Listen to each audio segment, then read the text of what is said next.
Hello नमस्कार दोस्तों, स्वागत है आप सभी का हमारे यूट्यूब चैनल पर। और आज की इस वीडियो में हम आपको जानकारी देने वाले हैं जॉइंटिस के बारे में। जॉइंटिस क्या होता है और उसके क्या सिम्टम्स होते हैं, क्या केसेस होते हैं और क्या इसके डायग्नोस होते हैं, क्या टेस्ट होते हैं और क्या इसका ट्रीटमेंट है। तो चलिए आज की वीडियो में इसके बारे में जानकारी देने वाले हैं। तो चलिए हम शुरू कर।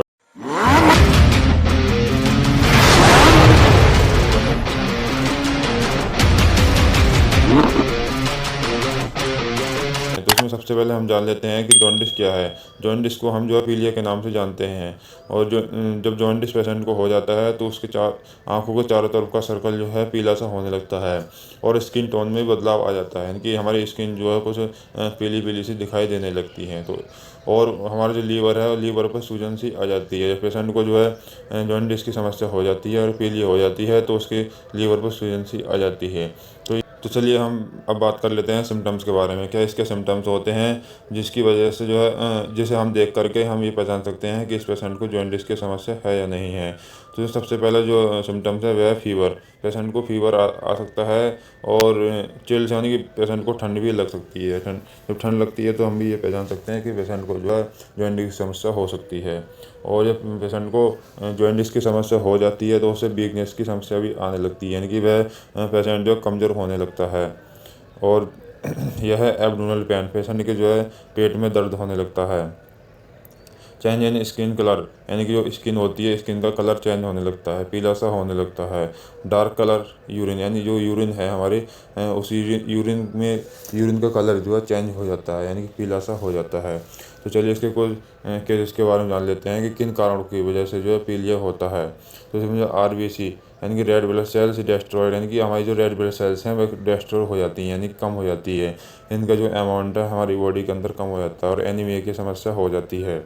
और दूसरा है क्लॉट अंडर स्किन, हमारी जो है ब्लड में जो ब्लड सर्कुलेशन से क्लॉट जम जाता है तो उसकी वजह से भी हमें पीलिया की समस्या हो जाती है। वायरस इन्फेक्शन की वजह से भी पीलिया की समस्या हो जाती है। ड्रग टॉक्सिसिटी का मतलब है जो कोई अगर पेशेंट है लंबे समय से अगर कोई ड्रग ले रहा है, यानी दवाई खा रहा है, तो उसको जब उसकी मात्रा ज़्यादा हो जाती है, टॉक्सिसिटी की जो मात्रा हो जाती है, तो उसकी वजह से भी पीलिया हो जाती है।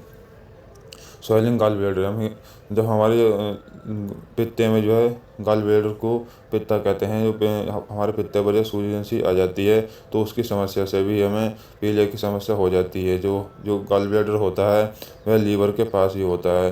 तो उसमें जो है सीरम बिलिरुबिन को एब्जॉर्ब करने की एबिलिटी होती है।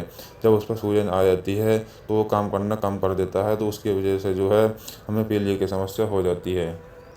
तो चलिए उसकी वो जो डायग्नोस्टिक के बारे में जान लेते हैं कि कौन कौन से टेस्ट कराकर हम ये पहचान सकते हैं कि हमें पीलिया है या नहीं है। कभी कभी ऐसा होता है कि हम ऐसे ही पहचान सकते हैं। तो इसमें सबसे पहले जो डायग्नोसिस है वह है फिजिकल एग्जामिनेशन। फिजिकल एग्जामिनेशन है ये कि हम ये देख कर पहचान सकते हैं पेशेंट को कैसे पीलिया है या नहीं है, यानी कि जो डॉक्टर जब देखते हैं उसकी आंखों को देखते हैं और उसकी स्किन को देखते हैं।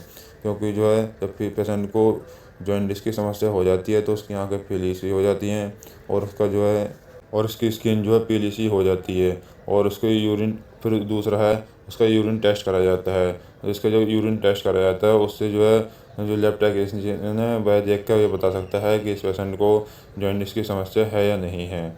और CBC, यानी कंप्लीट ब्लड काउंट इसकी जांच करा कर भी डॉक्टर ये देख सकते हैं कि इस पेशेंट को जॉन्डिस की समस्या है या नहीं है। और चौथा है LFT, यानी कि लीवर फंक्शन टेस्ट, यानी लीवर जो होता है उसका पूरा फंक्शन टेस्ट होता है। इसमें सीरम बिलिरुबिन आ जाता है। बिलिरुबिन जो की जो मात्रा जो बढ़ जाती है जिसे हम पीलिया कहते हैं। और लीवर की जो समस्याएं, यानी कि एजीपीटी, एजीओटी और जो भी लीवर की समस्या हैं, यानी कि लीवर सूजन है या लीवर इन्फेक्शन है, तो ये सारी समस्याएं हम जो है LFT टेस्ट कराकर पहचान सकते हैं। तो चलिए इसके ट्रीटमेंट के बारे में पहचान लेते हैं कि इसके क्या क्या ट्रीटमेंट है। तो इसकी जो है 3 फॉर्म में ट्रीटमेंट है, टैबलेट, कैप्सूल और इंजेक्शन के बारे में। तो इसमें हम जो सबसे पहले आपको जानकारी देते हैं कि टैबलेट कौन कौन सी हैं, जैसे हम जिसका यूज़ करके हम जॉन्डिस की समस्या से आराम पा सकते हैं। तो सबसे पहली टैबलेट है मेट्रोनिडाज़ोल 400 mg की टैबलेट। इसे जो है सुबह शाम ले सकते हैं। हैपोमोर टैबलेट, इसे जो सॉस हम ले सकते हैं। जीरोडोल पी वैसे तो ये पीलिया में कोई ज़्यादा बड़ा काम करती नहीं है, क्योंकि ऐसा होता है कि जब जॉन्डिस की समस्या हो जाती है तो पेशेंट के हाथ पैरों में दर्द होता है, सर में दर्द होता है, तो ये सारी प्रॉब्लम होने लगती हैं। तो उसको दूर करने के लिए जीरोडोल पी का टैबलेट का यूज़ किया जाता है। जो इसका जो साल्ट है यह है एसिक्लोफेनिक पैरासीटामोल। तो इससे जो है दर्द में आराम मिल जाता है। ओनली 52 DS इस टैबलेट को जो है हम ले सकते हैं। इस टैबलेट को जो है तीनों टाइम इस टैबलेट को ले सकते हैं। तो चलिए इसके कैप्सूल के बारे में जानकारी लेते हैं। तो इसमें जो कैप्सूल हैं वह पेंटाकाइन DSR। इस कैप्सूल को जो है सुबह खाली पेट ले सकते हैं। न्यूरोकाइन गोल्ड कैप्सूल, इस कैप्सूल को रात को दूध से ले सकते हैं, जो कि हमारे बॉडी के अंदर जो कमज़ोरी हो जाती है, वीकनेस सी हो जाती है, उसको दूर करने के लिए इस कैप्सूल का यूज़ किया जाता है।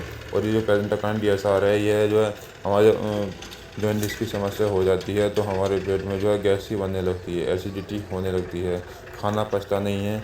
तो उसकी वजह से हम सुबह खाली पेट इस पेंटाकाइन DSR कैप्सूल को दे सकते हैं पेशेंट के लिए। तो चलिए इसके कुछ इंजेक्शन के बारे में जान लेते हैं कि ऐसे कौन कौन से इंजेक्शन हैं जो जॉन्डिस की समस्या को दूर करने के लिए यूज़ किए जाते हैं। तो इसमें सबसे पहले जो इंजेक्शन है वह है हेपामर इंजेक्शन। इस इंजेक्शन का यूज़ जो है आईवी नहीं कर सकते, आईवी फ्लूइड में यानी कि बोतल में डालकर इस इंजेक्शन का यूज़ किया जाता है। यानी कि जो है हम टेस्टोस्टेरोन 5% की बोतल में डालकर इस इंजेक्शन को काफ़ी धीरे धीरे इस पेशेंट को 2-3 घंटे में इस इंजेक्शन को चढ़ाना है। और नंबर 2 है पेंटोप इंजेक्शन। इस इंजेक्शन को जो है आप सुबह खाली पेट पेशेंट को दे सकते हैं। और महासेप इंजेक्शन 1 ग्राम का। तो इस इंजेक्शन का यूज़ तो वैसे पीलिया में ज़्यादातर नहीं किया जाता है, क्योंकि इस इंजेक्शन का यूज़ जो है जैसे हमारी बॉडी में इन्फेक्शन हो जाता है, TLC बढ़ जाती है, या फिर पेशेंट को जब बुखार आता है, बुखार सा आने लगता है और ठंडी सी लगने लगती है, तो उसको दूर करने के लिए इस इंजेक्शन का यूज़ किया जाता है। जो हमें सिम्टम्स दिखाई देते हैं तो उनको दूर करने के लिए इस महासेप इंजेक्शन का यूज़ किया जाता है। तो यह थे इसके ट्रीटमेंट तो यह थे इसके ट्रीटमेंट के बारे में जानकारी।